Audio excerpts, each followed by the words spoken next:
ಎಲ್ಲ ಧ್ಯಾನ ಬಂಧುಗಳಿಗೆ, ಆತ್ಮ ಬಂಧುಗಳಿಗೆ ಅನಂತ ಕೋಟಿ ಕೋಟಿ ಧನ್ಯವಾದಗಳು. ಇಂದಿನ ಧ್ಯಾನ ಸ್ವಾಧ್ಯಾಯ ಸತ್ಸಂಗ ಕಾರ್ಯಕ್ರಮಕ್ಕೆ ತಮಗೆಲ್ಲರಿಗೂ ಸ್ವಾಗತ, ಸುಸ್ವಾಗತ. ಮೊಟ್ಟ ಮೊದಲಿಗೆ ನಮ್ಮೆಲ್ಲರ ಧ್ಯಾನ ಗುರುಗಳಾಗಿರ್ತಕ್ಕಂಥ ಪರಮ ಪೂಜ್ಯರಾಗಿರ್ತಕ್ಕಂಥ ಬ್ರಹ್ಮರ್ಷಿ ಪಿತಾಮಹ ಡಾಕ್ಟರ್ ಸುಭಾಷ್ ಪತ್ರಿಜಿಯವರ ಚರಣ ಕಮಲಗಳಿಗೆ ವಂದಿಸುತ್ತ, ಗುರುಮಾತಾ ಸ್ವರ್ಣಮಾಲಾ ಅಮ್ಮನವರ ಪಾದ ಕಮಲಗಳಿಗೆ ನಮಿಸುತ್ತ, ನಮ್ಮೆಲ್ಲರ ಚೈತನ್ಯ ಶಕ್ತಿಯಾಗಿರ್ತಕ್ಕಂಥ ಮಹೋತಾರಿ ಬಾಬಾ ಅವರನ್ನ ಹೃನ್ಮಂದಿರದಲ್ಲಿ ಸ್ಮರಿಸುತ್ತ, ನನ್ನ ಗುರುಗಳಾದ ತಟವಾಲಿ ಬಾಬಾ, ಬರ್ಫಾನಿ ಬಾಬಾ, ಮಹದಾನಂದ ಬಾಬಾಜಿ ಅವರನ್ನ ಹೃನ್ಮಂದಿರದಲ್ಲಿ ಸ್ಮರಿಸುತ್ತ, ನಮ್ಮ ಮಾರ್ಗದರ್ಶಕ ಗುರುಗಳಾಗಿರ್ತಕ್ಕಂಥ ಡಾಕ್ಟರ್ ಜೀವಂದರ ಕೇತಪ್ಪ ಸರ್ ಅವರಿಗೂ, ಅಯ್ಯಪ್ಪ ಪಿಂಡಿ ಸರ್ ಅವರಿಗೂ ವಂದಿಸುತ್ತ, ಸೀತಾಮಾತೆ, ಯಶೋಧರಾ ಮಾತೆ, ವಸುಂಧರಾ ಮಾತೆಯರಿಗೆ ವಂದಿಸುತ್ತ, ಎಲ್ಲ ಆಸ್ಟ್ರಲ್ ಮಾಸ್ಟರ್ಸ್ ಗಳಿಗೆ, ಪಿರಾಮಿಡ್ ಮಾಸ್ಟರ್ಸ್ ಗಳಿಗೆ ವಂದಿಸುತ್ತ, ಅವರೆಲ್ಲರ ಚೈತನ್ಯ ಶಕ್ತಿಯೊಂದಿಗೆ ನಮ್ಮ ಚೈತನ್ಯ ಶಕ್ತಿಯನ್ನ ಅನುಸಂಧಾನಗೊಳಿಸುತ್ತ ಇಂದಿನ ಸ್ವಾಧ್ಯಾಯವನ್ನ ಪ್ರಾರಂಭಿಸೋಣ ಮಾಸ್ಟರ್ಸ್. ಸ್ವಾಧ್ಯಾಯ ನಾವು ಸೀತಾಯಣದ ಸ್ವಾಧ್ಯಾಯವನ್ನ ಮಾಡ್ತಾ ಇದ್ವಿ. 5ನೆಯ ಅಧ್ಯಾಯ ಸೀತೆಯ ವಿವಾಹ, ಅದರ ಕೊನೆಯ ಹಂತದಲ್ಲಿ ನಾವಿದ್ದೇವೆ. ಇದುವರೆಗೆ ಚರ್ಚೆ ಮಾಡಿರ್ತಕ್ಕಂತಹ ವಿಷಯಗಳನ್ನ ಸ್ವಲ್ಪ ಒಂದು ನಿಮಿಷದಲ್ಲಿ ಹೇಳಿ ಮುಂದುವರಿತೀನಿ.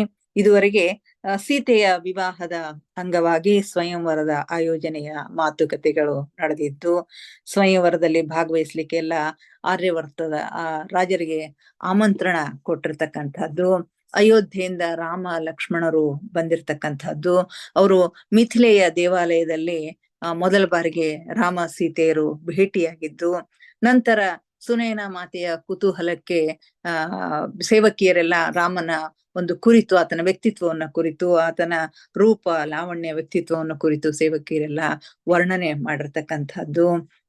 ಆಮೇಲೆ ಶ್ರೀರಾಮನ ಶೌರ್ಯ ಸಾಹಸದ ಬಗ್ಗೆ ಚರ್ಚೆಗಳಾಗಿರೋದು, ತಾಟಕಿಯನ್ನ ಕೊಂದಿರ್ತಕ್ಕಂಥ ಒಂದು ಪ್ರಸಂಗ, ಆಮೇಲೆ ಅಹಲ್ಯೆಯ ಒಂದು ಶಾಪ ವಿಮೋಚನೆಯನ್ನ ಮಾಡಿರ್ತಕ್ಕಂಥ ಪ್ರಸಂಗಗಳೆಲ್ಲವನ್ನು ನಾವು ನಿನ್ನೆ ಚರ್ಚೆ ಮಾಡಿದ್ದೀವಿ. ಅಷ್ಟೇ ಅಲ್ಲದೇನೆ ಶಿವಧನಸ್ಸು, ಸೀತೆಯ ಸ್ವಯಂವರದಲ್ಲಿ ಪಣಕ್ಕೆ ಇಟ್ಟಿರ್ತಕ್ಕಂಥ ಒಂದು ಶಿವಧನಸ್ಸು, ಅದರ ಒಂದು ವೃತ್ತಾಂತವನ್ನು ಕೂಡ ನಾವು ನಿನ್ನೆ ಚರ್ಚೆ ಮಾಡಿದ್ದೀವಿ. ಯಾರು ಈ ಶಿವಧನಸ್ಸನ್ನ ಹದೆ ಏರಿಸಿ ಮುರಿತಾರೋ ಅವರು ಈ ಮಿಥಿಲೆಯ ಅನರ್ಘ್ಯ ರತ್ನವಾಗಿರ್ತಕ್ಕಂಥ ರಾಜಕುಮಾರಿ ಸೀತೆಯನ್ನಷ್ಟೇ ಅಲ್ಲದೇನೆ ಅವಳೊಂದಿಗೆ ಆ ಬಿಲ್ಲಿನ ಶಕ್ತಿಯನ್ನ ಮತ್ತು ಅದರ ರಕ್ಷಣೆಯ ಹೊಣೆಯನ್ನು ಕೂಡ ತೆಗೆದುಕೊಂಡು ಹೋಗ್ತಾರೆ ಅಂತಕ್ಕಂಥ ಸಂಗತಿಯನ್ನ ನಾವೀಗಾಗಲೇ ಚರ್ಚೆ ಮಾಡಿದ್ದೀವಿ. ಇಷ್ಟೇ ಅಲ್ಲದೇನೆ ಜನಕ ಬಾಬಾ ಅವರಿಗೆ ಸೀತೆಯ ವಿವಾಹದ ಜೊತೆಗೆ ವಿದೇಹದ ಒಂದು ಅವನತಿಯ ಒಂದು ಪ್ರಾರಂಭ ಅಂತಕ್ಕಂಥ ಒಂದು ಸೂಚನೆಗಳು ಕೂಡ ಅವ್ರಿಗೆ ಸಿಗ್ತಾ ಇರ್ತವೆ. ಆದ್ರೂ ಕೂಡ ದಿವ್ಯ ಜ್ಞಾನಿಯಾಗಿರ್ತಕ್ಕಂಥ, ಭವಿಷ್ಯದ ಬಗ್ಗೆ ಸಂಪೂರ್ಣ ಒಂದು ದಿವ್ಯ ದೃಷ್ಟಿ ಇರ್ತಕ್ಕಂಥ ಜನಕ ಬಾಬಾ ಅದಕ್ಕಾಗಿ ಶೋಕಿಸೋದಿಲ್ಲ. ಸಮಯ ಗತಿಸಿದ ಹಾಗೆ ರಾಜ್ಯಗಳು ಬರ್ತಾವೆ ಹೋಗ್ತಾವೆ ಅಂತಕ್ಕಂಥ ಮಾತನ್ನ ಹೇಳ್ತಾರೆ. ವಿದೇಹ ರಾಜ್ಯ ಇದುವರೆಗೆ ಸಾಕಷ್ಟು ಕೊಡುಗೆಗಳನ್ನ ನೀಡಿದೆ, ಇನ್ನು ಮುಂದೆಯೂ ಕೂಡ ಕೊಡುಗೆಗಳನ್ನ ನೀಡುತ್ತೆ ಅಂತಕ್ಕಂಥ ಮಾತುಗಳನ್ನ ಹೇಳುತ್ತೆ. ಆದ್ರೆ ಭವಿಷ್ಯದ ನಾಗರಿಕತೆಗೆ ಬುನಾದಿಯನ್ನ ಹಾಕ್ತಕ್ಕಂಥ ಒಂದು ಕೆಲಸ ವಿದೇಹದಿಂದ ಆಗೋದಿಲ್ಲ, ಅದು ಬಹುಶಃ ಅದರ ಹಣೆ ಬರದಲ್ಲಿ ಇಲ್ಲ ಅಂತಕ್ಕಂಥ ಮಾತುಗಳನ್ನ ಜನಕ ಬಾಬಾ ಅವ್ರು ಹೇಳ್ತಾರೆ. ಹೀಗಾಗಿ ಅದಕ್ಕಾಗಿ ಅವರು ಎಳ್ಳಷ್ಟು ಚಿಂತೆಯನ್ನ ಮಾಡದೇನೆ, ಎಳ್ಳಷ್ಟು ಕಾಳಜಿಯನ್ನ ಮಾಡದೆ ಅದನ್ನ ಅತ್ಯಂತ ಸಂತೋಷದಿಂದ ಸ್ವೀಕಾರ ಮಾಡ್ತಕ್ಕಂಥ ಒಂದು ಮನಸ್ಥಿತಿ ಅನ್ನೋದಲ್ಲ, ಅದನ್ನ ನಾವಿಲ್ಲಿ ಗಮನಿಸಬೇಕಾಗಿರ್ತಕ್ಕಂಥದ್ದು. ಹೀಗೆ ಸ್ವಯಂವರದ ಸಮಯ ಬಂದೇ ಬಿಟ್ಟಿತು. ಎಲ್ಲ ಕಡೆಗೂ ಭರದಿಂದ ಸಿದ್ಧತೆ ನಡೆದಿದೆ. ಆರ್ಯವರ್ತದ ಸಮಸ್ತ ರಾಜ ಮಹಾರಾಜರು ಭಾಗವಹಿಸ್ಲಿಕ್ಕೆ ಬಂದಿರ್ತಾರೆ.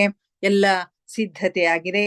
ಸ್ವಯಂವರದ ಫಲಿತಾಂಶದ ಬಗ್ಗೆ ನಮಗೆ ಯಾರಿಗೂ ಚಿಂತೆ ಇಲ್ಲ ಅಂತ ಹೇಳಿ ಮೀನಾಕ್ಷಿ ಹೇಳ್ತಾಳೆ. ಯಾಕಂತಂದ್ರೆ ದೇವಾಲಯದಲ್ಲಿ ಶ್ರೀರಾಮ ಮತ್ತು ಸೀತೆಯರ ಒಂದು ಭೇಟಿಯ ನಂತರ ರಾಮನೇ ಸೀತೆಯ ಒಂದು ಗಂಡ, ಅವನೇ ಇವಳನ್ನ ಕೈ ಹಿಡಿಯುವಾತ ಅಂತಕ್ಕಂಥದ್ದು, ಇದು ದೈವ ನಿಯಮಿತವಾಗಿರ್ತಕ್ಕಂಥದ್ದು ಅಂತಕ್ಕಂಥದ್ದು ಎಲ್ಲರಿಗೂ ಅರ್ಥ ಆಗಿರುತ್ತೆ. ಆದರೂ ಕೂಡ ಸ್ಪರ್ಧೆಯ ಒಂದು ಕುತೂಹಲದ ಮೂಲಕ ಹಾದು ಬರಬೇಕಾಗಿರ ಅದ ಅನಿವಾರ್ಯತೆ ಇರುತ್ತೆ ಅಂತಕ್ಕಂಥ ಮಾತನ್ನ ಇಲ್ಲಿ ಹೇಳ್ತಾಳೆ. ಹೀಗೆ ಇನ್ನು ಸ್ವಯಂವರದ ದಿನ ಬಂದೇ ಬಿಡ್ತು. ಆ ದಿವಸ ಸ್ವಯಂವರದ ದಿವಸ ಮಾತೆ ಅಂದ್ರೆ ಸೀತಾ ಮಾತೆ ತುಂಬಾ ಶಾಂತಳಾಗಿದ್ಲಂತ. ಅವಳಿಗೆ ಯಾವ ಗೊಂದಲಗಳು ಇರ್ಲಿಲ್ಲ ಮನಸ್ಸಿನಲ್ಲಿ. ಯಾಕಂತಂದ್ರೆ ದೈವ ಇಚ್ಛೆ ಏನು ಅನ್ನೋದರ ಬಗ್ಗೆ ಅವಳಿಗೆ ಸಾಕಷ್ಟು ಕಲ್ಪನೆ ಇರುತ್ತೆ. ಹೀಗಾಗಿ ಇತರ ರಾಜ್ಯರು ಬಿಲ್ಲನ್ನ ಎತ್ತಲಿಕ್ಕೆ ಬಂದಾಗ್ಲೂ ಅವಳಿಗೆ ಯಾವುದೇ ರೀತಿಯ ಚಿಂತೆ, ಮುಖದ ಮೇಲೆ ಯಾವುದೇ ರೀತಿಯ ಚಿಂತೆ, ಕಳವಳ ಕಂಡು ಬರೋದಿಲ್ಲ. ಆದರೆ ಇವರ ಸೇವಕಿಯರಿಗೆ ಮತ್ತು ಪರಿವಾರದ ಇತರ ಜನರಿಗೆ ಸ್ವಲ್ಪ ಒಳಗ ಅಳಕಿರುತ್ತೆ. ಯಾವಾಗ ಶ್ರೀರಾಮ ಬಂದು ಆ ಬಿಲ್ಲನ್ನ ಎತ್ತಿ ಅದನ್ನ ಮುರಿದನೋ ಆಗ ಇಡೀ ಪರಿವಾರ ನೆಮ್ಮದಿಯ ನಿಟ್ಟಿಸಿರು ಬಿಟ್ಟಿತು ಅಂತ ಹೇಳಿ ಮೀನಾಕ್ಷಿ ಹೇಳ್ತಾಳೆ. ಆದ್ರೆ ಆ ಬಿಲ್ಲನ್ನ ಮುರಿದ ನಂತರ ಶ್ರೀರಾಮ ಒಂದು ಘೋಷಣೆಯನ್ನ ಮಾಡ್ತಾರೆ. ರಾಜಕುಮಾರಿ ಸೀತೆಗೆ ಈ ಪರಿಣಾಮವು ಸ್ವೀಕೃತವಾಗಿದೆಯೋ ಇಲ್ಲವೋ ಎನ್ನುವುದನ್ನ ಖಚಿತಪಡಿಸಿಕೊಳ್ಳಲು ನಾನು ನಾಳೆ ಬರುತ್ತೇನೆ ಅಂತಕ್ಕಂಥ ಮಾತು. ಈ ಪರಿಣಾಮ ಅಂದ್ರೆ ಇದರ ಬಗ್ಗೆ ಅವಳಿಗೆ ಒಪ್ಪಿಗೆ ಇದೆಯೋ ಇಲ್ಲವೋ ಅಂತಕ್ಕಂಥದನ್ನ ಖಚಿತಪಡಿಸಿಕೊಳ್ಳಿಕ್ಕೆ ನಾನು ಮರುದಿವಸ ಬರ್ತೀನಿ, ನಾಳೆ ಬರ್ತೇನೆ ಅಂತ ಹೇಳ್ತಾರೆ. ತನ್ನ ಭವಿಷ್ಯವನ್ನ ನಿರ್ಧರಿಸ್ಲಿಕ್ಕೆ ತನ್ನ ಭವಿಷ್ಯದ ಒಂದು ಭವಿಷ್ಯವನ್ನು ಪ್ರತಿಬಿಂಬಿಸ್ಲಿಕ್ಕೆ, ಅದನ್ನ ನಿರ್ಧರಿಸ್ಲಿಕ್ಕೆ ಸೀತೆಗೆ ಒಂದು ದಿನದ ಅವಕಾಶವನ್ನ ಇಲ್ಲಿ ಶ್ರೀರಾಮಚಂದ್ರ ಕೊಡ್ತಾರೆ ಅಂತಕ್ಕಂಥ ಮಾತನ್ನ ನಾವಿಲ್ಲಿ ಗಮನಿಸ್ಬೇಕು. ಈಗ ಅಲ್ಲಿಯವರೆಗೆ ಯಾವುದೇ ಘೋಷಣೆಯನ್ನ ಅವರು ಮಾಡೋದಿಲ್ಲ. ಮರುದಿವಸ ಮುಂಜಾನೆ ಶ್ರೀರಾಮಚಂದ್ರನು ತನ್ನ ಸಹೋದರ ಲಕ್ಷ್ಮಣನೊಂದಿಗೆ ಅರಮನೆಗೆ ಬರ್ತಾನೆ. ಅಲ್ಲಿ ಸೀತಾಮಾತೆ ಮತ್ತು ಜನಕ ಬಾಬಾ ಮತ್ತು ಸುನೈನಾ ಮಾತೆಯರೊಂದಿಗೆ ಆಪ್ತವಾಗಿ ಸಮಯವನ್ನ ಕಳೀತಾರೆ. ಮಾತೆಯು ಶ್ರೀರಾಮಚಂದ್ರನನ್ನ ಪತಿಯನ್ನಾಗಿ ಸ್ವೀಕರಿಸಿದರು ಅಂತಕ್ಕಂಥ ಮಾತನ್ನ ಹೊರತುಪಡಿಸಿ ಮುಂದೆ ಅಲ್ಲಿ ಏನು ಮಾತುಕತೆಗಳ ಆದ್ವು ಅಂತಕ್ಕಂಥದ್ದು ಗೊತ್ತಿಲ್ಲ ಅಂತಕ್ಕಂಥ ಒಂದು ಮಾತುಗಳನ್ನಲ್ಲಿ ಸೇವಕರು ಹೇಳ್ತಾರೆ. ಹೀಗೆ ಮುಂದೆ ಇನ್ನೂ ಕೆಲವು ದಿವಸಗಳು ಕಳೀತವೆ. ಒಂದು ದಿವಸ ಊಟದ ನಂತರ ಅಲ್ಲಿ ಊಟಕ್ಕೆ ಬಡಿಸ್ತಕ್ಕಂಥ ಸೇವಕ ಎಲ್ಲ ಸೇವಕಿಯರನ್ನ ಕರೀತಾನೆ. ಅಡುಗೆ ಎಲ್ಲ ಸಿಬ್ಬಂದಿಗಳನ್ನ ಒಟ್ಟಿಗೆ ಕರೆದು ಊಟದ ಸಮಯದಲ್ಲಿ ಏನು ಮಾತುಕತೆಗಳು ನಡೆದವು ಅಂತಕ್ಕಂಥದ್ರ ಬಗ್ಗೆ ಅವನು ಹೇಳ್ತೀನಿ ನಿಮಗೆಲ್ಲ ಅಂತ ಹೇಳಿ ಎಲ್ಲರನ್ನ ಕರೀತಾನೆ. ಅಲ್ಲಿ ಏನು ಮಾತುಕತೆಗಳು ನಡೆದವು, ತಾನು ಊಟಕ್ಕೆ ಬಡಿಸುವಾಗ ರಾಜ ಪರಿವಾರದವರಲ್ಲಿ ಏನು ಮಾತುಕತೆಗಳು ನಡೆದವು ಅಂತಕ್ಕಂಥ ವಿಷಯವನ್ನ ಇಲ್ಲಿ ಚರ್ಚೆಗೆ ತೆಗೆದುಕೊಳ್ತಾರೆ.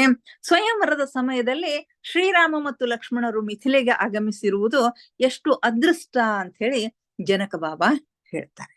ಹಾಗೆ ಮಾತಾಡ್ತಾ ಕೂತಾಗ ನೀವೆಲ್ಲರೂ ಬಂದಿರೋದು ಈ ಸ್ವಯಂವರಕ್ಕೆ ರಾಮಚಂದ್ರ ಮತ್ತು ಲಕ್ಷ್ಮಣರು ಬಂದಿರೋದು ನಮ್ಮ ಅದೃಷ್ಟ ಅಂತಕ್ಕಂಥ ಸಹಜ ಮಾತನ್ನ ಜನಕ ಬಾಬಾ ಹೇಳಿದಾಗ ಶ್ರೀರಾಮ ಮುಗುಳ್ನಕ್ಕೆ ಏನ್ ಹೇಳ್ತಾರೆ ಅಂತಂದ್ರೆ ಇದು ಕೇವಲ ಅದೃಷ್ಟ ಅಥವಾ ಆಕಸ್ಮಿಕ ಅಲ್ಲ, ಯಾಕಂದ್ರೆ ನಾವು ದೈವ ನಿರ್ಧಾರಿತವಾಗಿಯೇ ಇಲ್ಲಿ ಬಂದಿರ್ತಕ್ಕಂಥದ್ದು ಅಂತಕ್ಕಂಥ ವಿವರಣೆಯನ್ನ ಅವ್ರು ಹೇಳ್ತಾರೆ. ಅದು ಹೇಗೆ ಅನ್ನೋದಕ್ಕೆ ವಿವರಣೆ ಕೊಡ್ರಿ ಅಂತಂದಾಗ ಶ್ರೀರಾಮಚಂದ್ರ ಕೆಲ ನಿಮಿಷ ಶಾಂತನಾಗಿದ್ದು ಉತ್ತರಿಸ್ತಾನೆ. ತಾಟಕಿಯೊಂದಿಗೆ ಕಾಳಗ ಮಾಡ್ತಕ್ಕಂಥದ್ದು ಬಹಳಷ್ಟು ಕಠಿಣವಾಗಿತ್ತು.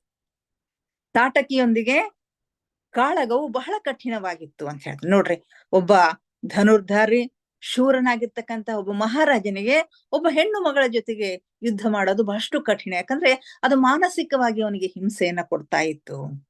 ಅವಳೊಂದು ಹೆಣ್ಣು, ಅವಳು ಆಶ್ರಮದ ಎಷ್ಟೋ ವಿದ್ಯಾರ್ಥಿಗಳನ್ನ ಕೊಂದಿದ್ದರೂ ಕೂಡ ಅವಳ ಜೀವವನ್ನ ತೆಗಿಲಿಕ್ಕೆ ನನಗೆ ಬಹಳಷ್ಟು ನೋವಾಗ್ತಾ ಇತ್ತು. ಆದರೆ ಕಾಳಗದ ನಂತರ ಅವಳನ್ನ ಕೊಲ್ಲೇಬೇಕಾಗಿತ್ತು. ಕಾಳಗದ ನಂತರ ಅವನು ಬಹಳಷ್ಟು ಸಂಕಟವನ್ನ ಅನುಭವಿಸ್ತಾ ಇರ್ತಾನೆ. ಆದ್ರೆ ರಾತ್ರಿ ಮಲಗಿದಾಗ ಆ ಸಂಕಟದಿಂದ ಹೊರಬಂದ ಅನುಭವ ಆಗ್ತದೆ. ಒಂದು ಮಹಾನ್ ಉಪಸ್ಥಿತಿ ತಮ್ಮ ಮೇಲಿರುವುದನ್ನು ರಾಮ ಅನುಭವಿಸ್ತಾರೆ. ಒಂದು ಮಹಾನ್ ಉಪಸ್ಥಿತಿ ತಮ್ಮ ಮೇಲಿರುವುದನ್ನ ರಾಮ ಅನುಭವಿಸ್ತಾರೆ.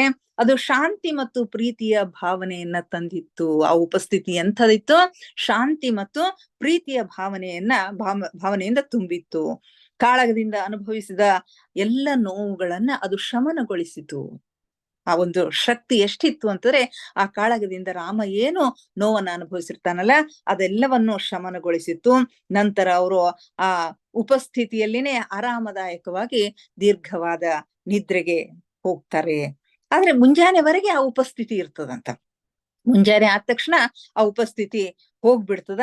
ಅವಾಗ ಇದೇನೋ ಬಹುಶಃ ನನ್ ಕಲ್ಪನೆ ಆಗಿತ್ತೇನೋ ಅಂತ ಹೇಳಿ ಅವ್ರು ಅದನ್ನ ಆಶ್ಚರ್ಯಪಟ್ಟು ಬಿಟ್ಟು ಬಿಡ್ತಾರೆ. ಆದ್ರೆ ಮಿಥಿಲೆಯನ್ನ ಸಮೀಪಿಸುತ್ತಿದ್ದಂತೆ ಮತ್ತೆ ಆ ಉಪಸ್ಥಿತಿಯನ್ನ ಅವ್ರು ಅನುಭವಿಸ್ಲಿಕ್ಕೆ ಶುರು ಮಾಡ್ತಾರೆ. ಮಿಥಿಲೆಯ ಸಮೀಪ ಬಂದ ಹಾಗೆ ಮಿಥಿಲೆಯ ಒಂದು ಹೊಲದಲ್ಲಿ ತಮ್ಮ ಆ ಕುದುರೆಗಳಿಗೆ ನೀರು ಬೇಕು ಅಂತ ಹೇಳಿ ತಮ್ಮ ರಥವನ್ನ ಅಲ್ಲಿ ನಿಲ್ಲಿಸಿರ್ತಾರಲ್ಲ, ಆ ಸಂದರ್ಭದಲ್ಲಿ ಅವ್ರಿಗೆ ಮತ್ತೆ ಆ ಉಪಸ್ಥಿತಿಯ ಅನುಭವ ಆಗುತ್ತೆ. ಯಾಕಂತಂದ್ರೆ ಅಲ್ಲಿ ಹೊಲದಲ್ಲಿ ಸೀತಾಮಾತೆ ಇರುವುದನ್ನ ಅವರು ಗಮನಿಸ್ತಾರೆ. ಆಗ ಅವರಿಗೆ ಗೊತ್ತಾಗ್ಬಿಡತ್ತೆ ತಮ್ಮ ಹಿಂದೆ ಇರ್ತಕ್ಕಂಥ ಶಕ್ತಿ ಯಾವುದು. ಇದುವರೆಗೆ ಈ ಸಂಕಟದಿಂದ ಪಾರು ಮಾಡಿರ್ತಕ್ಕಂಥ ಒಂದು ಶಕ್ತಿ ಬೇರೆ ಯಾರು ಅಲ್ಲ, ಈ ಆದಿಶಕ್ತಿ, ಈ ಪರಾಶಕ್ತಿ ಆಗಿರ್ತಕ್ಕಂಥ ಸೀತೆ ಅಂತಕ್ಕಂಥ ಒಂದು ಮಾತು ಅವ್ರಿಗೆ ಗೊತ್ತಾಗತ್ತೆ. ಆಮೇಲೆ ಶ್ರೀರಾಮ ಸೀತೆಯಡೆಗೆ ತಿರುಗಿ ಹೇಳ್ತಾರೆ ಅವರು ಮಣ್ಣನ್ನು ಚುಂಬಿಸುವುದನ್ನು ನೋಡಿದಾಗ ತನ್ನಿಂದ ಆಗಿರುವ ರಾಕ್ಷಸಿಯ ಹತ್ಯೆಯನ್ನು ಅವಳು ಕ್ಷಮಿಸಿದ್ದೇನೆ ಎನ್ನುವ ಸಂಕೇತವಾಗಿ ಅದನ್ನು ನಾನು ಸ್ವೀಕಾರ ಮಾಡಿದೆ. ಸೀತಾಮಾತೆ ತನ್ನ ಬೊಗಸೆಯಲ್ಲಿ ಮಣ್ಣನ್ನು ತೆಗೆದುಕೊಂಡು ಅದಕ್ಕೆ ಚುಂಬಿಸಿದಾಗ ಇವ್ರೇನ್ ತಿಳ್ಕೊತಾರೆ ಅಂತಂದ್ರೆ ತಾಟಕಿಯನ್ನ ಹತ್ಯೆ ಮಾಡಿರ್ತಕ್ಕಂಥ ಒಂದು ಹತ್ಯೆ ಮಾಡಿರ್ತಕ್ಕಂಥದ್ದನ್ನ ಇವಳು ಕ್ಷಮಿಸಿದ್ದಾಳೆ ಅಂತಕ್ಕಂಥ ಒಂದು ಸಂಕೇತವಾಗಿ ಅದನ್ನ ನಾನು ತೆಗೆದುಕೊಂಡೆ ಅಂತಕ್ಕಂಥ ಮಾತನ್ನ ಹೇಳ್ತಾರೆ. ಸೇವಕನು ನಿರೂಪಣೆಯನ್ನ ಮುಂದುವರಿಸ್ತಾನೆ. ಅವರು ಮಾತನಾಡಿದರು. ಮಾತೆ ಶಾಂತಳಾಗಿ ಅದೆಲ್ಲವನ್ನ ಕೇಳ್ತಾಳೆ. ಆಮೇಲೆ ಅವರೆಲ್ಲ ಮುಗಿಸಿದ ನಂತರ ಅವಳು ಉತ್ತರ ಕೊಡ್ತಾಳಂತೆ. ಯೋಧನು ತನ್ನ ಹೋರಾಟದಿಂದ ದೂರ ಉಳಿಯುವಂತೆ ಮಾಡಲು ಕೆಲವೊಮ್ಮೆ ರಾಕ್ಷಸರು ಮಹಿಳೆಯ ರೂಪವನ್ನು ಪಡೆದುಕೊಳ್ಳುತ್ತಾರೆ. ಯೋಧನಾಗಿರ್ತಕ್ಕಂಥ ವ್ಯಕ್ತಿ ಯುದ್ಧದಿಂದ ಹಿಂದಕ್ಕೆ ಸರಿಯಲಿ ಅಂತಕ್ಕಂಥ ಒಂದು ಉದ್ದೇಶದಿಂದ, ಯುದ್ಧ ಮಾಡದೇ ಇರ್ಲಿ ಅಂತಕ್ಕಂಥ ಉದ್ದೇಶದಿಂದ ಕೆಲವೊಂದ್ಸರಿ ಮೋಸದಿಂದ ರಾಕ್ಷಸಿಯರು ಹೆಣ್ಣು ರೂಪವನ್ನ ತೆಗೆದುಕೊಳ್ತಾ ಇರ್ತಾರೆ. ಅಂತ ಸಂಗತಿ ಸೀತೆಗೆ ಗೊತ್ತಿರುತ್ತೆ. ಆದ್ರೆ ನೀವು ಮೋಸ ಹೋಗಲಿಲ್ಲ. ಮೊದಲು ನಾನು ಅವಳ ಸಾವಿನ ಸುದ್ದಿ ಕೇಳಿದಾಗ ಆ ಕೃತ್ಯದ ಕುರಿತಾಗಿ ದುಃಖಿಸುತ್ತಿದ್ದೆ. ಆದರೆ ಆಮೇಲೆ ಅವಳು ಕೇವಲ ಬಾಹ್ಯ ರೂಪಕ್ಕೆ ಸ್ತ್ರೀಯಾಗಿದ್ದಾಳೆ. ಹೊರಗೆ ನೋಡ್ಲಿಕ್ಕೆ ಮಾತ್ರ ಅವಳು ಸ್ತ್ರೀಯಾಗಿದ್ದಾಳೆ. ಆಂತರಿಕವಾಗಿ ಅವಳು ಗಂಡು ಅಲ್ಲದ ಹೆಣ್ಣು ಅಲ್ಲದ ಒಂದು ರಾಕ್ಷಸ ಸ್ವಭಾವವನ್ನ ಹೊಂದಿರತಕ್ಕಂಥದ್ದು ಅನ್ನೋದು ನನಗ್ ಗೊತ್ತಾಯ್ತು. ಈ ವೃತ್ತಾಂತ ನನಗೆ ಯಾವಾಗ ಗೊತ್ತಾಯ್ತು ಅಂತಂದ್ರೆ ಆ ಹೊಲದಲ್ಲಿ ವಸುಂಧರಾ ಮಾತೆಯ ಜೊತೆಗೆ ತಾನಿದ್ದಾಗ ಆ ಮಣ್ಣನ್ನ ಚುಂಬಿಸ್ತಕ್ಕಂಥ ಒಂದು ಸಂದರ್ಭದಲ್ಲಿ ವಸುಂಧರಾ ಮಾತೆ ಈ ಸಂಗತಿಯನ್ನ ನನಗೆ ಹೇಳ್ತಾಳ.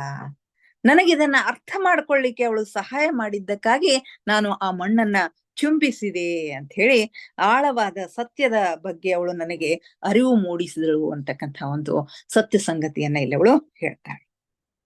ಅವಳ ಮಾತುಗಳಿಂದ ಶ್ರೀರಾಮಚಂದ್ರನಿಗೆ ಬಹಳ ಅಂತರಂಗಕ್ಕೆ ತಟ್ಟಿದ ಅನುಭವ ಆಗುತ್ತೆ. ಅವರು ಗಂಭೀರ ಸ್ವರದಲ್ಲಿ ಹೇಳ್ತಾರೆ, ತಾಟಕಿಯ ಕೊಲೆ ಒಂದು ಕೊನೆ ಅಲ್ಲ, ಇದು ತಾಟಕಿಯೂ ಒಂದು ಕೊನೆಯಲ್ಲ. ಇನ್ನು ಬಹಳಷ್ಟು ಯುದ್ಧಗಳು, ಇನ್ನು ಕಠಿಣವಾಗಿರ್ತಕ್ಕಂತಹ ಯುದ್ಧಗಳು ಮುಂದೆ ಇವೆ ಅನ್ನುವ ಹೆದರಿಕೆ ನನಗಿದೆ ಅಂತಕ್ಕಂಥ ಮಾತನ್ನ ಹೇಳ್ತಾನೆ. ಅಲ್ಲಿಗೆ ಸೇವಕ ನಿರೂಪಣೆಯನ್ನು ನಿಲ್ಲಿಸ್ತಾನೆ. ಮೀನಾಕ್ಷಿ ಹೇಳ್ತಾಳೆ, ಅವರಿಗೆ ಶಾಂತಿ ಮತ್ತು ಸಂತೋಷದಿಂದ ಕೂಡಿರ್ತಕ್ಕಂಥ ಭವಿಷ್ಯವನ್ನ ನಾನು ಅಪೇಕ್ಷಿಸುತ್ತೇನೆ ಅಂತ ಹೇಳಿ ಹೇಳ್ತಾನೆ.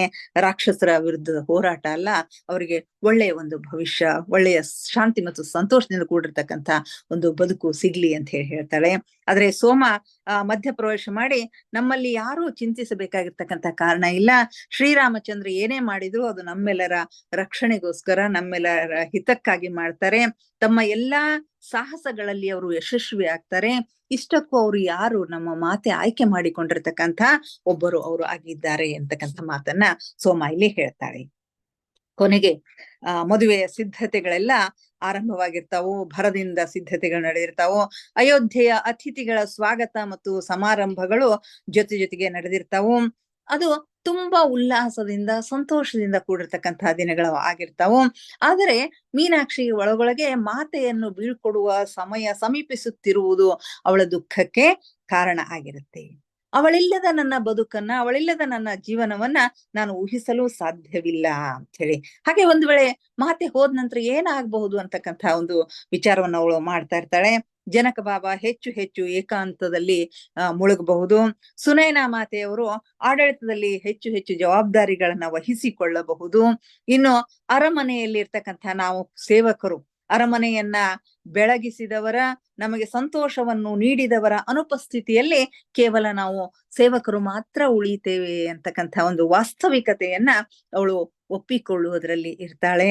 ಅಷ್ಟರಲ್ಲಿನೇ ಭರವಸೆ ಮತ್ತು ಸಾಧ್ಯತೆಯ ಹೊಸ ಕಿಟಕಿಯೊಂದು ತೆರೆದುಕೊಂಡಿತು ಅಂತಕ್ಕಂಥ ಮಾತುಗಳೊಂದಿಗೆ ಈ ಅಧ್ಯಾಯವನ್ನ ಮುಕ್ತಾಯ ಮಾಡ್ತಾರೆ. ಇಲ್ಲಿಗೆ ಸೀತೆಯ ವಿವಾಹ 5ನೆಯ ಅಧ್ಯಾಯ ಮುಕ್ತಾಯವಾಯಿತು. ಇಲ್ಲಿಗೆ ಇಂದಿನ ಸ್ವಾಧ್ಯಾಯವನ್ನ ಮುಗಿಸೋಣ ಮಾಸ್ಟರ್ಸ್. ಧ್ಯಾನಕ್ಕೆ ಎಲ್ಲರೂ ಸಿದ್ಧರಾಗಿ ಯಾವುದಾದ್ರೂ ಒಂದು ಸ್ಥಿರ ಸುಖಾಸನದಲ್ಲಿ ಕುಳಿತುಕೊಳ್ಳಿ. ಕಾಲುಗಳನ್ನ ಕ್ರಾಸ್ ಮಾಡ್ಕೊಳ್ರಿ. ಕೈ ಬೆರಳುಗಳನ್ನ ಒಂದರೊಳಗೊಂದು ಸೇರಿಸಿಕೊಳ್ರಿ. ಕನ್ನಡಕವನ್ನ ತೆಗೆಯಿರಿ.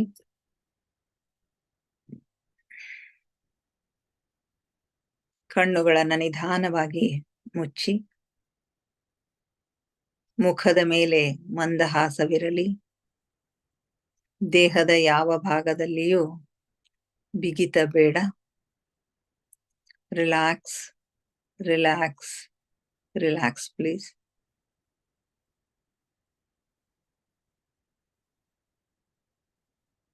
ಮೊಟ್ಟ ಮೊದಲಿಗೆ ನಮ್ಮೆಲ್ಲರ ಧ್ಯಾನ ಗುರುಗಳಾಗಿರ್ತಕ್ಕಂಥ ಬ್ರಹ್ಮರ್ಷಿ ಪಿತಾಮಹ ಡಾಕ್ಟರ್ ಸುಭಾಷ್ ಪತ್ರಿಜಿಯವರ ಚರಣ ಕಮಲಗಳಿಗೆ ವಂದಿಸುತ್ತ, ಗುರುಮಾತಾ ಸ್ವರ್ಣಮಾಲಾ ಅಮ್ಮನವರ ಪಾದಕಮಲಗಳಿಗೆ ನಮಿಸುತ್ತ, ನಮ್ಮೆಲ್ಲರ ಚೈತನ್ಯ ಶಕ್ತಿಯಾಗಿರ್ತಕ್ಕಂಥ ಮಹಾವತಾರಿ ಬಾಬಾ ಅವರನ್ನ ಕೃನ್ಮಂದಿರದಲ್ಲಿ ಸ್ಮರಿಸುತ್ತ, ನನ್ನ ಗುರುಗಳಾದ ತಟ್ವಾಲಿ ಬಾಬಾ, ಬರ್ಫಾನಿ ಬಾಬಾ, ಮಹದಾನಂದ ಬಾಬಾಜಿಯವರನ್ನ ಹೃದಯಪೂರ್ವಕವಾಗಿ ನಮಿಸುತ್ತ, ನಮ್ಮ ಮಾರ್ಗದರ್ಶಕ ಗುರುಗಳಾಗಿರ್ತಕ್ಕಂಥ ಡಾಕ್ಟರ್ ಜೀವಂದರ್ ಕೇತಪ್ಪ ಸರ್ ಅವರಿಗೆ ವಂದಿಸುತ್ತ, ಅಯ್ಯಪ್ಪ ಪಿಂಡಿ ಸರ್ ಅವರಿಗೆ ವಂದಿಸುತ್ತ, ಸೀತಾಮಾತೆ, ಯಶೋಧರ ಮಾತೆ, ವಸುಂಧರ ಮಾತೆಯರಿಗೆ ವಂದಿಸುತ್ತ, ಎಲ್ಲ ಆಸ್ಟ್ರಲ್ ಮಾಸ್ಟರ್ಸ್ಗಳಿಗೆ, ಪಿರಾಮಿಡ್ ಮಾಸ್ಟರ್ಸ್ಗಳಿಗೆ ವಂದಿಸುತ್ತ,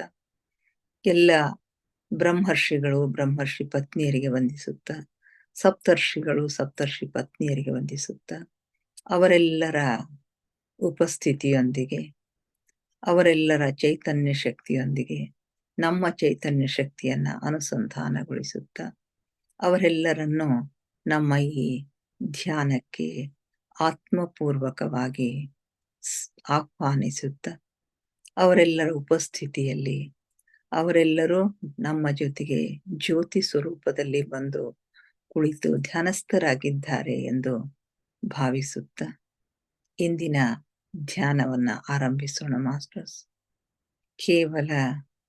ಕೇವಲ ಸಹಜ ಶ್ವಾಸದ ಮೇಲೆ ಗಮನ.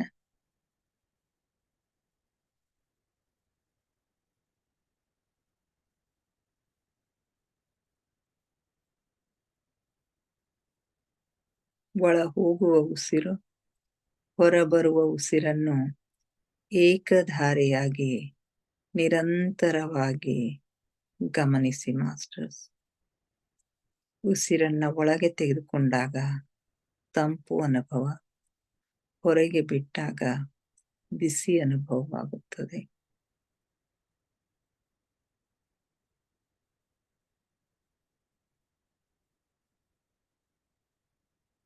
ಯಾವ ಆಲೋಚನೆಗಳು ಬೇಡ.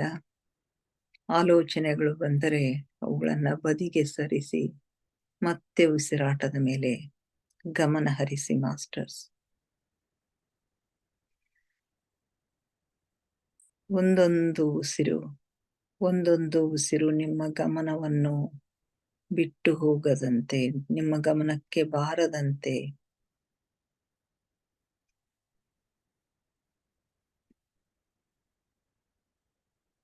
ಗಮನಿಸಿ ಮಾಸ್ಟರ್ಸ್. ಒಂದೊಂದು ಉಸಿರು ನಿಮ್ಮ ಗಮನಕ್ಕೆ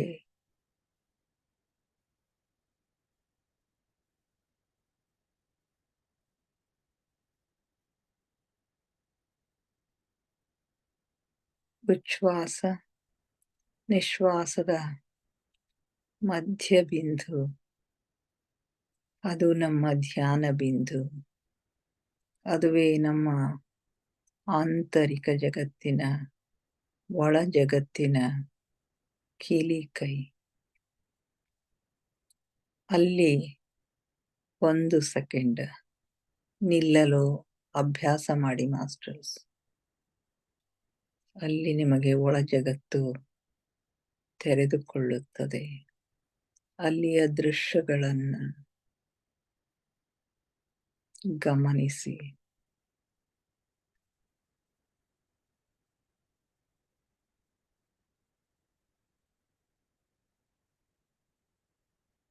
ಆಲಿಸಿ ಆಲಿಸಿ ಸೂಕ್ಷ್ಮನಾದಗಳನ್ನ, ಸೂಕ್ಷ್ಮ ಸ್ವರಗಳನ್ನ ಆಲಿಸಿ ಮಾಸ್ಟರ್ಸ್. ಜೀರುಂಡೆಯ ನಾದವನ್ನ ಆಲಿಸಿ, ಘಂಟಾನಾದವನ್ನ ಆಲಿಸಿ, ಓಂಕಾರನಾದವನ್ನ ಆಲಿಸಿ. ನೀವು ಎಷ್ಟು ಸೂಕ್ಷ್ಮಗಳನ್ನು ಆಲಿಸಲು ಸಮರ್ಥರಾಗುತ್ತೀರೋ ಅಷ್ಟು ಒಳ ಜಗತ್ತಿನ ಆಗುಹೋಗುಗಳು ನಿಮಗೆ ತೆರೆದುಕೊಳ್ಳುತ್ತವೆ ಮಾಸ್ಟರ್ಸ್. ಆಲಿಸಿ.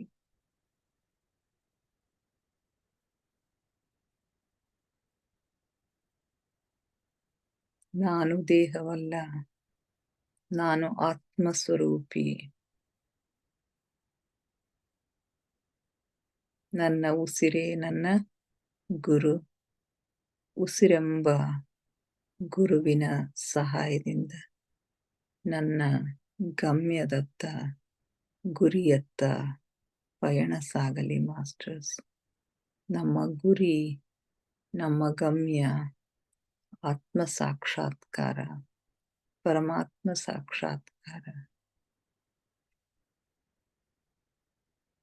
ಆತ್ಮನೆಡೆಗೆ, ಪರಮಾತ್ಮನೆಡೆಗೆ ನಿರಂತರವಾದ ಪಯಣ ಸಾಗಲಿ ಮಾಸ್ಟರ್.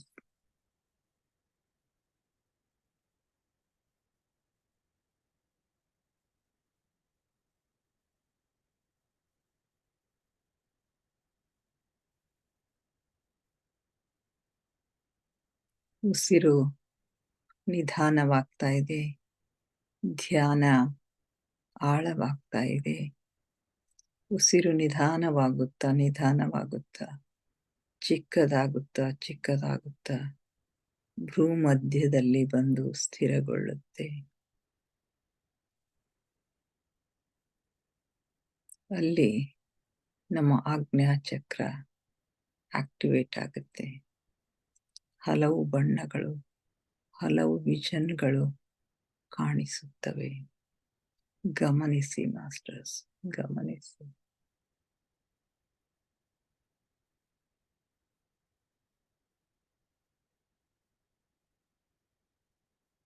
ಆಳವಾದ ಧ್ಯಾನದ ಸುಧೆಯಲ್ಲಿ ನಿಮ್ಮನ್ನು ನೀವು ಮುಳುಗಿಸಿಕೊಳ್ಳಿ ಮಾಸ್ಟರ್ಸ್. ಆ ಸೀತಾ ಮಾತೆಯ ಉಪಸ್ಥಿತಿಯನ್ನ ಅನುಭವಿಸಿ, ಅವಳ ಪ್ರೀತಿಯನ್ನ ಅನುಭವಿಸಿ.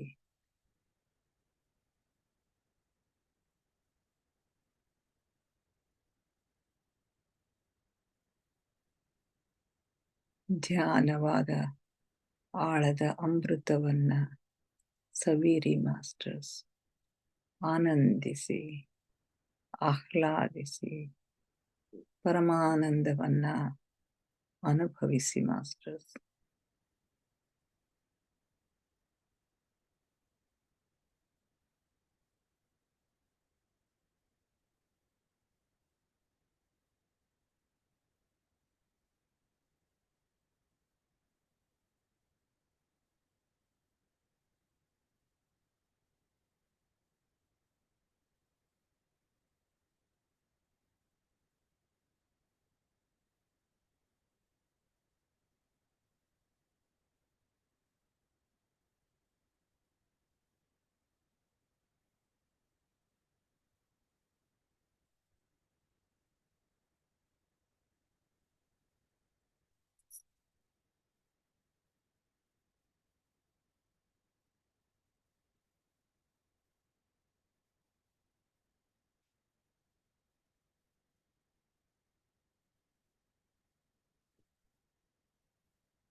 ಕೊನೆಯ 5 ನಿಮಿಷಗಳು ಮಾಸ್ಟರ್ಸ್.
ಕೊನೆಯ 2 ನಿಮಿಷಗಳು.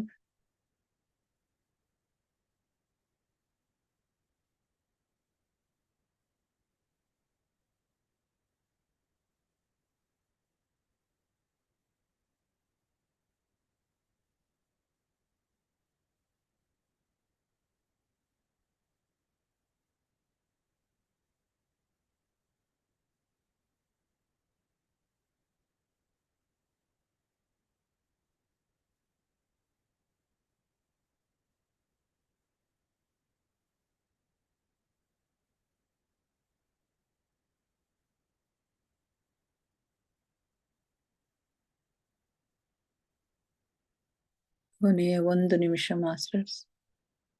ನಿಧಾನವಾಗಿ ಹೊರಬರಲು ಪ್ರಯತ್ನಿಸಿ.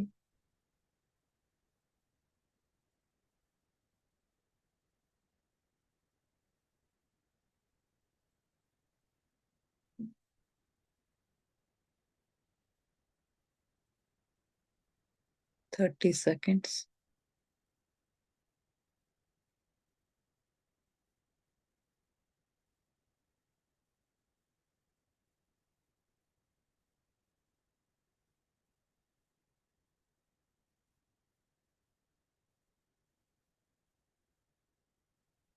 10 seconds.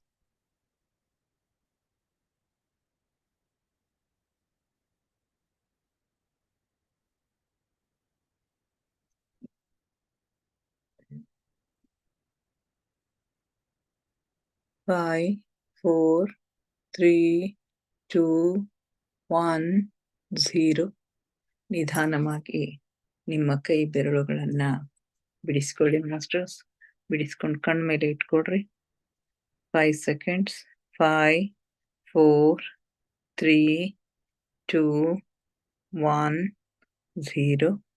ನಿಧಾನವಾಗಿ ಕೈ ಬೆರಳುಗಳನ್ನ ತೆಗೆಯಿರಿ. ಕಣ್ಣುಗಳನ್ನ ಓಪನ್ ಮಾಡಿ ಮಾಸ್ಟರ್ಸ್.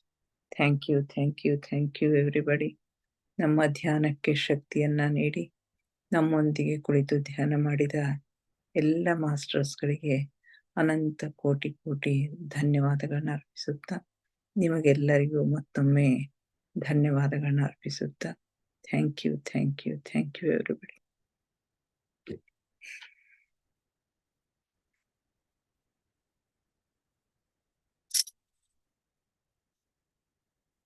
ಯಾರಾದ್ರೂ ಏನಾದ್ರು ಶೇರ್ ಮಾಡ್ಕೊತಿದ್ರೆ ಮಾಡ್ಕೊಡ್ರಿ. ಸರೋಜಾ ಮೇಡಮ್ ಇನ್ನು ಧ್ಯಾನದಿಂದ ಹೊರಗೆ ಬಂದಿಲ್ಲ. ಗಂಗಾ,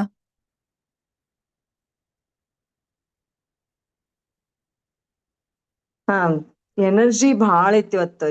ಸಿಕ್ಕಾಪಟ್ಟೆ ಎನರ್ಜಿ ಅಂದ್ರೇನು ತಲಿ ಎಲ್ಲ ಜುಮ್ ಜುಮ್ ಜುಮ್ ಜುಮ್ ಜುಮ್ ಆಗಿ ಇದಾಗ್ಬಿಡುತ್ತೆ ನನಗ. ಅದಕ್ಕೆ ರಿಲ್ಯಾಕ್ಸ್ ಹೇಳದ್ರೊಳಗೇನೆ ಇದಾಯ್ತು ಇವತ್ತ. ಹೌದಾ? ಮನ ಚಂದ ಆಯ್ತು. ಹೆಚ್ಚು ಕಾನ್ಸಂಟ್ರೇಷನ್ ಆ ಕಡೆ ಹೋಗ್ಬಿಡುತ್ತೆ ಪೂರಾ. ಎನರ್ಜಿ ಭಾಳ ಫ್ಲೋ ಆಗ್ಯದ. ಭಾಳ ಫ್ಲೋ ಆಗ್ಯದ್ರಿ ಎನರ್ಜಿ ಫುಲ್. ಇನ್ನು ತಲಿ ಜುಮ್ ಹಿಡ್ದಂಗ ಆಗೈತಿ ಪೂರಾ. ಅದಕ್ ರಿಲ್ಯಾಕ್ಸ್ ಹೇಳಿದ್ರಾಗೆ ನನಗ ಡೀಪ್ ಹೋಗ್ಲಕ್ ಆಗ್ಲಿಲ್ಲ. ಬಟ್ ಎಕ್ಸ್ಪ್ಲನೇಷನ್ ತುಂಬಾ ಚೆನ್ನಾಗಿತ್ತು. ಇಲ್ಲಿಗೆ ಮುಗೀತು 5ನೇ ಅಧ್ಯಾಯ ಸೀತೆಯ ವಿವಾಹ. ಈಗ ಅವಳು ಮಿಥಿಲೆಯಿಂದ ಅವಳ ನಿರ್ಗಮನ ಇರ್ತದನ್ರಿ. ಅಯೋಧ್ಯೆಗೆ ಹೋಗೋದು, ಅಲ್ಲಿ ಹೊಂದ್ಕೊಳ್ಳೋದು ಬರ್ತಾಳೆ. ತುಂಬಾ ಚೆನ್ನಾಗಿತ್ತು. ಓಕೆ. ಸರೋಜಾ ಮೇಡಮಿನ ಧ್ಯಾನದಾಗೆ ಇದ್ದಾರ.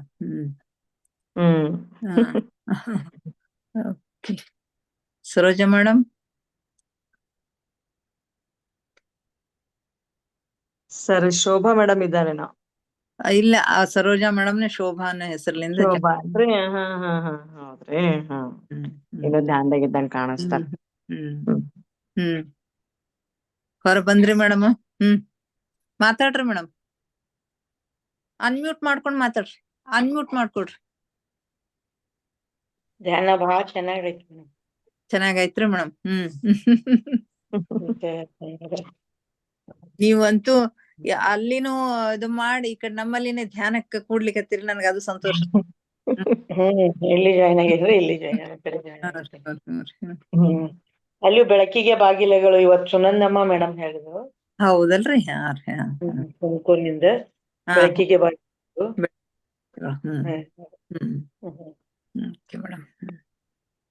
Same time. ಹೌದು, ಸೇಮ್ ಟೈಮ್ ಆಗಿ ಸ್ವಲ್ಪ ಕ್ಲಾಶ್ ಆಗ್ಲಿಕ್ಕತ್ತದ.